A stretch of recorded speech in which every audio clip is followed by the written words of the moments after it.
10ാം ദിവസത്തിലേക്ക് കടക്കുകയാണ്. ഇതുവരെ നമ്മൾ ശരീരത്തെ പാകപ്പെടുത്താനും ശ്വസനം ക്രമപ്പെടുത്താനും പഠിച്ചു. എന്നാൽ യോഗയിൽ അഭ്യാസങ്ങൾ ചെയ്യുന്നതിനേക്കാൾ പ്രാധാന്യമുണ്ട് അത് കഴിഞ്ഞുള്ള വിശ്രമത്തിന്.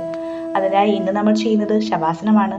തറയിൽ മലർന്നു കിടക്കുക. കാലുകൾ രണ്ടും അല്പം അകറ്റി വെക്കുക. കൈകൾ ശരീരത്തിന് വശങ്ങളിലായി ഉള്ളം കൈകൾ മുകളിലേക്ക് നോക്കി വരത്തക്ക രീതിയിൽ വെക്കുക. കണ്ണുകൾ പതുക്കെ അടയ്ക്കുക. ആഴത്തിൽ ശ്വാസം എടുക്കുക, പതുക്കെ വിടുക. കാലിന്റെ വിരലുകൾ മുതൽ തലയുടെ ഉച്ചവരെ ഓരോ പേശികളെയും പതുക്കെ അയച്ചിടുക. ശരീരത്തിലെ എല്ലാ സമ്മർദ്ദവും ദൂരേക്ക് പോകുന്നതായി സങ്കല്പിക്കുക. ഈ നിമിഷം ശരീരം പൂർണ്ണമായും തറയോട് ചേർന്ന് വിശ്രമിക്കട്ടെ.